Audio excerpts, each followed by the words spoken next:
As the movie starts, we see a woman driving down a peaceful country road. She stops near a field where two donkeys are grazing. She gets out of her car, takes out a gun, and shoots one of the donkeys without hesitating. The gunshots break the calm, and the donkey falls to the ground. The scene ends, leaving a sense of mystery. Next, we're introduced to the movie's main character, David, an architect who's been left by his wife for another man. He checks into the hotel, accompanied by his dog, Bob, who used to be his brother until he was transformed due to not having a romantic partner. Upon arrival, David fills out paperwork and undergoes an interview with a hotel staff member. According to the hotel's rules, couples must share a defining characteristic, and David's is his short-sightedness, indicating he should seek a partner with the same trait. He mentions his ex-wife left him for another short-sighted man after 11 years together. The hotel has lots of rules. If you're single, you can play solo sports like golf, but tennis is only for couples. They give you haircuts and clothes, but they don't have half sizes. Dogs have to stay in the room, and no smoking is allowed because they want to keep their lungs healthy for hunting and breath fresh for kissing. The dining rooms have different sections for singles and couples, and single guests can't share a table at breakfast. Afterward, David is shown to his room and briefed on the hotel's regulations by the manager and her husband. When asked what animal he'd choose to become if he fails to find a partner, David picks a lobster, mentioning their longevity and fertility, as well as his love for the sea and swimming ability. The manager praises his choice, noting the ecological impact of most people choosing to be dogs. Before leaving, the hotel's maid cuffs one of David's hands so he can learn how much life easier can be when there are two of everything instead of one. It's a good thing that David is left-handed. During his first breakfast at the hotel, David notices three women: the heartless woman, described as lacking emotions; the biscuit woman, always seen with a small pack of biscuits; and the nosebleed woman. David befriends Robert, who has a lisp, and John, who has a limp. They take a walk together before being asked to introduce themselves to the group by sharing their names and defining characteristics. David's is his short-sightedness. Later, during a gathering, the single guests are called to share about themselves. John reveals he got his limp while visiting his mother, who had transformed into a wolf, and he's at the hotel because his wife passed away. Others also share their stories. Throughout the day, singles get chances to interact with potential partners. Later that evening, they attend a dinner party where the manager and her husband provide the music. David dances with the woman prone to nosebleeds, Robert with the woman known for her lack of emotions and impressive capture record, and John with the woman obsessed with biscuits. Despite their efforts, none of them manage to make a connection. Afterward, they're called to the woods to hunt for loners, people who escaped from the hotel to avoid being turned into animals. The city police would send them back if found, so they formed a group and lived in the woods. The singles can hunt them down using tranquilizers. Once caught, the loners are brought back to the hotel to transform into animals. The number of loners hunted adds to the singles' remaining days at the hotel. On the first day, David fails to catch any loners, causing his remaining days to diminish even faster. The most successful hunter among the singles is the heartless woman, who manages to capture around 4 loners in a single hunt. A maid regularly visits David's room to sit on his lap and stimulate him until he's aroused, but he doesn't enjoy it much because they're not allowed to finish, making it more like teasing torture.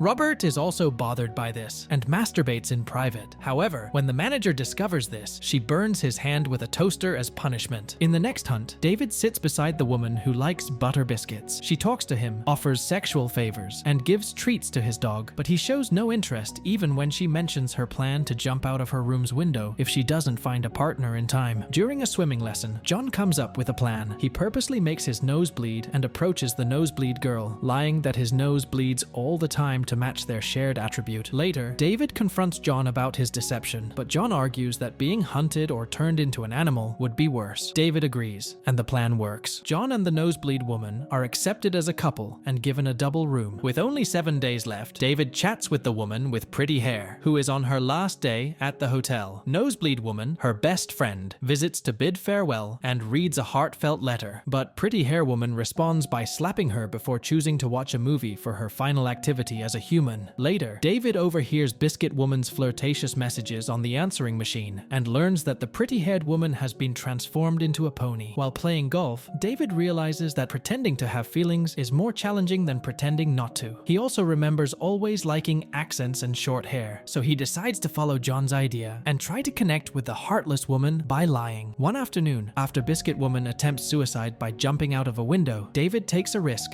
and approaches the heartless woman, expressing his hope that Biscuit Woman dies quickly so he can have some peace. The woman is searching for someone who lacks emotions like her, so she's drawn to David. They spend time together, and David continues pretending. One day, they're in a hot tub, and the woman pretends to die to test David's reaction, but he stays put and ignores her, showing her that he's just like her. As a result, she decides they are a good match. The hotel manager officially declares them a couple and assigns them a double room for a 15-day stay before they're sent on a yacht trip, but David still has to pretend to be as heartless as she is. They encounter John, the nosebleed woman, and a little girl named Elizabeth, who's assigned to be their daughter. John instructs Elizabeth to kiss David, but he responds by kicking her in the shin so she can limp like her dad. They remain a couple for a few days, but the heartless girl notices David displaying emotions during their intimate moments. One morning, heartless woman wakes David up and confesses that she kicked his brother to death. David initially pretends not to care, but he breaks down when he finds his dog's body in the bathroom. Heartless woman catches him crying and slaps him, suspecting his plan. She decides they must tell the manager about it. As she drags him through the hallways to report him to the manager for lying, David hits the heartless woman and escapes. The maid helps him hide and misleads the woman. David then tranquilizes her and carries her away. The maid advises David to shoot her too, to avoid suspicion. Seeking revenge for his brother, David considers repeatedly kicking her in the stomach, but chooses another plan. He and the maid take her to the transformation room and turn her into an animal, which is a better option than killing her or torturing her while she's sleeping and unable to feel the pain. Following that, David makes his final escape from the hotel, in the woods where, after a night spent alone, he encounters a group of loners and their leader. She welcomes him with a hug, but warns him about a crucial rule. Romantic or intimate relationships among the loners are strictly forbidden, and anyone who tries will be punished. They can talk, but no flirting is allowed, even during their dance nights, where they dance alone to electronic music. A man with a bandaged mouth gives David some supplies, and when he asks about the man's injury, he learns that flirting results in a severe punishment known as the red kiss, where they cut the lips with a razor and force the offenders to kiss. The worst punishment is said to be the red intercourse, which one can only imagine how it goes. David caught the attention of another female loner who's as short-sighted as he is, but she hides her feelings for him. One day, the hotel's bus arrives to hunt, and David encounters Robert, who plans to capture him since he only has 2 days left. David distracts Robert by pretending to be his best friend and expressing how much he thinks of him. This allows the short-sighted woman to sneak up behind Robert and stab him in the leg. When Robert falls, David quickly uses a tranquilizer gun to knock him out. The short-sighted woman makes David promise not to reveal that she helped him and asks him to repay her later by hunting a rabbit for her. David agrees before taking Robert's clothes and guns with him. Meanwhile, the loner leader meets with the hotel maid, who has secretly been helping them. The maid brings a gun and keys to the double rooms at the hotel. She proposes using these items on Saturday, when everyone will be tired after the dance, and many staff members will have the night off. She also tells the leader that she plans to quit her job because she can't stand her dentist husband anymore. The leader assures her that she can join their group after this mission and find another mole later. David catches 2 rabbits and gives them to the short-sighted woman, just as he promised. The next day, the leader, a lone man, the short-sighted woman, and David dress nicely and go into the city, pretending to be 2 couples. They visit a shopping mall, buy supplies, and have some food. Police officers are patrolling to ensure nobody is alone, and David almost gets caught by one before the short-sighted woman arrives and kisses him. This convinces the officer they're a couple without needing to show marriage certificates. They leave while holding hands, and during their conversation, David learns that she is also short-sighted. After bonding with the short-sighted woman by sharing stories about their eye problems and having her massage balm onto his back, he joins a group of loners planning to sabotage the hotel. Each loner is assigned a room to break into, and David chooses the yacht. They sneak into the hotel after changing into their nice clothes, and David uses Robert's gun to knock out the guard so he can steal a boat without being noticed. He takes the boat to the yacht and interrupts John and his wife having dinner with their daughter. David tells the nosebleed woman that John has been lying about his nosebleeds and that they aren't right for each other. She slaps David, but he remains unfazed. He leaves only after the daughter asks her mom to stab him, and John kicks him out. Meanwhile, the leader and 2 other loners break into the manager's room and tie her to a chair. The leader points a gun at her husband while asking whom they should kill and who would cope better alone. The husband says he should survive because he's used to being alone while his wife works. The leader hands him the gun and tells him to shoot the manager, but when he tries, the gun doesn't fire. It was all a trick to destroy their relationship. David and the short-sighted woman start a secret relationship, breaking the rules. They dance together, kiss, and share intimate moments. They even develop a secret gesture language to communicate in front of others. After a few weeks, they communicate without speaking. When they visit the leader's parents in the city, their acting becomes so convincing that the leader has to interrupt them from making out in front of her family. They plan to escape the next time the hotel's hunters came around, making everyone think they had been captured. However, the leader discovers their plans when someone brings the short-sighted woman's diary to her attention, so she decides to intervene. She takes David to a special spot and instructs him to dig a grave. Later, the leader and another loner take the short-sighted woman to the city for eye correction surgery, which she is uncertain about. Despite her doubts, the leader persuades her to proceed. However, during the surgery, the doctor blinds her, as instructed by the leader. Upon returning to the woods, the now blind woman threatens them with a knife for her blindness. The leader uses the other loner as a shield and pretends to be the one injured, tricking blind woman into believing she's stabbing the leader. After a brief scare, the leader reveals the deception and warns blind woman to calm down or be left behind. A few hours later, blind woman meets with David to finalize their escape plan. She initially tries to pretend she can still see, but quickly admits the truth. They don't see each other for a few days. When David returns, he reveals a plan using their secret gestures. Blind woman is surprised but agrees. The next morning, David surprises the leader, knocks her out, and leaves her tied up in his grave, where she's eventually found and eaten by wild dogs. Meanwhile, David and blind woman run away and safely arrive in the city, where they go to a restaurant. The movie ends with David taking a knife to the bathroom, preparing to stab his eyes, while blind woman waits at the table. And with that, the movie ends.